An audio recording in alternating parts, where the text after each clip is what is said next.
दोस्तों, आज की कहानी है पति ने पत्नी के साथ सालगिरह मनाने के बाद रात में सुहाग रात क्यों नहीं मनाई। कहानी पसंद आए तो वीडियो को लाइक और सब्सक्राइब जरूर करना।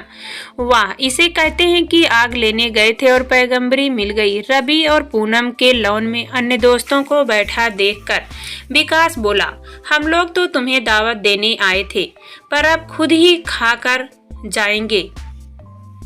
दावत तो शौक से खाइए, पर हमें जो दावत देने आए थे वह कहीं हजम मत कर जाइएगा। पूनम की इस बात पर सब ठहाका लगाकर हंस पड़े। नहीं, ऐसी गलती हम कभी नहीं कर सकते। वह दावत तो हम अपनी जिंदगी का सबसे अहम दिन मनाने की खुशी में कर रहे हैं, यानी वह दिन जिस रोज मैं और रजनी 2 से 1 हुए थे। विकास बोला, ओह, तुम्हारी शादी की सालगिरह है, मुबारक हो। पूनम ने रजनी का हाथ दबाकर कहा, मुबारकबाद आज नहीं, शुक्रवार को हमारे घर आकर देना। रजनी अब अन्य लोगों की ओर मुखातिब हुई, वैसे निमंत्रण देने हम आपके घर आ रहे, छोड़िए भी। रजनी जी, इतनी तकलीफ और औपचारिकता की क्या जरूरत है? आप बस इतना बताइए कि कब आना है, हम सब स्वयं ही पहुंच जाएंगे। रतन ने बीच में ही टोका, शुक्रवार को शाम में 7 बजे के बाद कभी भी। शुक्रवार को पार्टी देने की क्या तुक हुई? एक रोज बाद शनिवार को क्यों नहीं रखते? राजन ने पूछा। जब शादी की सालगिरह शुक्रवार की है, तब दावत भी तो शुक्रवार को ही होगी। विकास बोला, सालगिरह शुक्रवार को होने दो, पार्टी शनिवार को करो। रवि ने सुझाव दिया। नहीं यार, यह ईद पीछे टर अपने यहाँ नहीं चलता। जिस रोज सालगिरह है उसी रोज दावत होगी और आप सबको आना पड़ेगा। विकास ने शब्दों पर जोर देते हुए कहा, हाँ भाई, जरूर आएंगे। हम तो वैसे ही कोई पार्टी नहीं छोड़ते, यह तो तुम्हारी शादी की सालगिरह की दावत है, भला कैसे छोड़ सकते हैं? राजन बोला, पर तुम यह पार्टी किस खुशी में दे रहे हो? रवि, विकास ने पूछा। वैसे ही बहुत रोज से राजन रतन वगैरह से मुलाकात नहीं हुई थी, सो आज बुला लिया। रजनी और विकास बहुत रोकने के बाद भी ज्यादा देर नहीं ठहरे। उन्हें और भी कई जगह निमंत्रण देने जाना था। पूनम ने बहुत रोका, दूसरी जगह कल चले जाना। नहीं पूनम, कल परसों दोनों दिन ही जाना पड़ेगा। बहुत लोगों को बुला रहे हैं क्या? हाँ, शादी की 10वीं सालगिरह है, सो धूमधाम से मनाएंगे। विकास ने जाते जाते बताया। जिंदा दिल लोग हैं। उनके जाने के बाद राजन बोला, जिंदा दिल तो हम सभी हैं, ये दोनों इसके साथ नुमाइशी भी हैं। रवि हंसा, क्या मतलब? शादी की सालगिरह इतने हल्ले गुल्ले के साथ मनाना मेरे ख्याल में तो अपने प्यार की नुमाइश करना ही है। दोस्तों को बुलाने के लिए किसी बहाने की जरूरत नहीं होती, तो आपके विचार में शादी की सालगिरह नहीं मनानी चाहिए? शोभा ने पूछा। जरूर मनानी चाहिए, लेकिन अकेले में, एक दूसरे के साथ। रवि पूनम की ओर आंख मारकर मुस्कुराया, पार्टी के हंगामे में नहीं। तभी आज तक तुम्हारी शादी की सालगिरह की दावत नहीं मिली। वैसे तुम्हारी शादी की सालगिरह होती कब है रवि? रतन ने पूछा। यह बिल्कुल खुफिया बात है। राजन हंसा। रवि ने बता दिया तो तुम उस रोज मियाँ बीबी को परेशान करने आ पहुँचेंगे।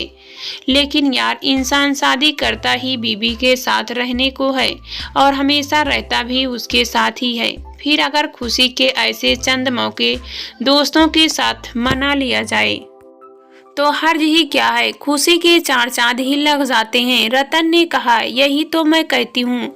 अब तक चुप बैठी पूनम बोली, तुम तो कहोगी ही, क्योंकि तुम भी उसी ई ग्रुप की जो हो। रवि ने व्यंग से कहा। ई ग्रुप? वह क्या होता है रवि भाई? शोभा ने पूछा। ई ग्रुप यानी इंगेजबिशन ग्रुप, अपने प्यार की नुमाइश करने वालों का जत्था। मियाँ बीबी को शादी की सालगिरह मनाकर अपने लगाव या मोहब्बत का दिखावा करने की क्या जरूरत है? रही बात दोस्तों के साथ जश्न मनाने की, तो इसके लिए साल के 364 दिन और हैं।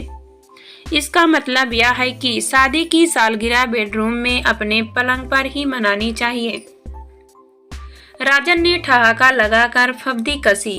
जरूरी नहीं है कि अपने घर का ही बेडरूम हो, रवि ने ठहाकों की परवाह किए बगैर कहा। किसी हिल स्टेशन के शानदार होटल का बढ़िया कमरा हो सकता है, किसी पहाड़ी पर पेड़ों का झुंड हो सकता है, या समुद्र तट का एकांत कोना केवल हो ही सकता है, या कभी हुआ भी है। क्यों पूनम भाभी? रतन ने पूछा। कई बार, या कहिए हर साल। तब तो आप लोग छिपे रुस्तम निकले, राजन ने ठहाका लगाते हुए कहा। शोभा भी सबके साथ हंसी तो सही, लेकिन रवि का सख्त पड़ता चेहरा और खिसियाई हंसी उसकी नजर से न बच सकी। इससे पहले कि वातावरण में तनाव आता, वह जल्दी से बोली, भाई, जब हर किसी को जीने का अंजाम जुदा होता है तो फिर शादी की सालगिरह मनाने का तरीका भी अलग ही होगा। उसके लिए बहस में क्यों पड़ा जाए, छोड़िए इस किस्से को। और हाँ राजन भैया, विकास और रजनी के आने से पहले जो आप लतीफा सुना रहे थे वह पूरा करिए ना। विषय बदल गया और वातावरण से तनाव भी हट गया, लेकिन पूनम में पहले वाला उत्साह नहीं था। कोठी के बाहर खड़ी गाड़ियों की कतारें और कोठी की सजधज देखकर यह भ्रम होता था कि वहां पर जैसे शादी की सालगिरह न होकर असल शादी हो रही हो। उपहारों और फूलों के गुलदस्ते संभालती हुई रजनी लोगों के मुबारकबाद कहने या छेड़खानी करने पर कई बार नई नवेली दुल्हन सी शर्मा जाती थी। कहकहों और ठहाकों के इस गुलजार माहौल की तुलना पूनम अपनी सालगिरह के रुमानी मगर खामोश माहौल से कर रही थी। उस रोज रवि अपनी सुहागरात को पल दर पल जीता है। हाँ, तो ठीक इसी समय मैंने पहली बार तुम्हें बाहों में भरा था और तुम एक अधखिले गुलाब की तरह सिमट गई थी। और पूनम, तुम्हारी गुलाबी साड़ी और तुम्हारे गुलाबी रंग के कई फर्क ही नहीं रह गया था।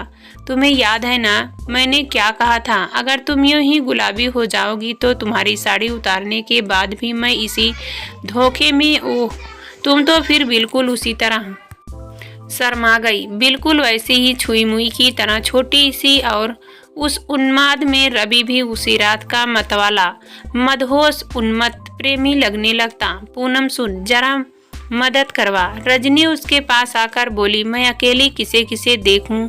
हाँ जरूर। पूनम उठ खड़ी हुई और रजनी के साथ चली गई। मेहमानों में डॉक्टर शंकर को देखकर वह चौंक पड़ी। रवि डॉक्टर शंकर के चहेते विद्यार्थियों में से था और इस शहर में आने के बाद वह कई बार डॉक्टर शंकर को बुला चुका था, पर हमेशा की वह उस समय किसी विशेष कार्य में व्यस्त होने का बहाना बना फिर कभी आने का आश्वासन देकर रवि को टाल देते थे। पर आज विकास के यहाँ कैसे आ गए? विकास से तो उनसे संबंध भी औपचारिक ही थे। और तभी जैसे उसे अपने प्रश्न का उत्तर मिल गया। क्यों डॉक्टर, हमसे क्या नाराजगी है? हमारा निमंत्रण तो हमेशा इस बेदर्दी से ठुकराते हो कि दिल टूट कर रह जाता है। यह बताओ, विकास किस तरह पर तुम्हें खींच लाया? एक गंजा आदमी डॉक्टर शंकर से पूछ रहा था। क्या बताऊं गणपत जी, व्यस्त तो आज भी बहुत हैं, लेकिन इन लोगों की शादी की सालगिरह थी। अब ऐसे खास मौके पर न आना तो बुरा लगता है। यह बात तो है, मेरी पत्नी का भाई इन लड़के लड़कियों के जमघाट में आने को दिल नहीं था, पर रजनी की जिद थी कि शादी की 10वीं सालगिरह पर उसे हमारा आशीर्वाद जरूर चाहिए। सो आना पड़ा, वरना मुझे भी रोटरी मीटिंग में जाना था। पूनम को मेहमानों की आवाभगत करते देखकर रवि उसके पास आया। पूनम, जरा डॉक्टर शंकर को आने के लिए कहो ना, कभी घर पर वे मेरे कहने से नहीं आने वाले। पूनम अवहेलना से मुस्कुराई। फिर कैसे आएंगे? मेरे साथ आओ, बताती हूँ। पूनम ने रवि को अपने पीछे पैट्री में आने का इशारा किया और कहा। वहां जाकर डॉक्टर शंकर और गणपत जी के बीच हुई बातचीत दोहरा दी। तो इसका मतलब है कि वे लोग मजबूरन आए हैं, किसी को जबरदस्ती बुलाना, और वह भी अपने प्यार की नुमाइश करके। हमसे नहीं होगा भाई यह सब। मेरे ख्याल में तो बगैर मतलब के पार्टी देने को ही आजकल लोग पैसे की नुमाइश समझते हैं। पूनम कुछ तल्खी से बोले, तो आज जो कुछ हो रहा है उसमें पैसे की नुमाइश नहीं है क्या? तुम्हारे पास पैसा होगा तभी तो तुम दावत दोगी, लेकिन किसी निहायत व्यक्तिगत बात को सार्वजनिक रूप देना और फिर व्यस्त लोगों को जबरदस्ती खींच कर लाना, मेरी नज़र में तो ही ई ग्रुप की ओर से की जाने वाली अपनी प्रतिष्ठा की नुमाइश ही है।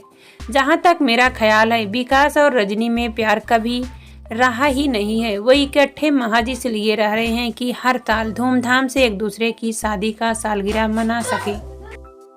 कहकर रवि बाहर चला गया। तभी रजनी अंदर आई। कर्नल प्रसाद कोई भी तली हुई चीज नहीं खा रहे और अपने पास तकरीबन सभी तली हुई चीजें हैं। डबल रोटी है क्या? पूनम ने पूछा। अपने पास 3-4 किस्से की चटनियाँ हैं, पनीर है, उनके लिए 4-5 किस्मों की सैंडविच बना देते हैं। डबल रोटी तो है, लेकिन तेरी साड़ी गंदी हो जाएगी पूनम। ऐसा कर मेरा हाउस कोट पहन ले, रजनी बोली। उधर बाथरूम में टंगा होगा। कहकर रजनी फिर बाहर चली गई। पूनम ने बाथरूम और बेडरूम दोनों देख लिए, पर उसे हाउस कोट नहीं नजर आया। वह रजनी को ढूंढते हुए बाहर आई। भाई, यह जश्न तो कुछ भी नहीं है। असली समारोह यानी सुहागरात तो मेहमानों के जाने के बाद शुरू होगी। लोग रजनी और विकास को छेड़ रहे थे। वह तो रोज की बात है साहब। विकास रजनी की कमर में हाथ डालता हुआ बोला। अभी तो अपना हर दिन ईद और हर रात सबे रात है।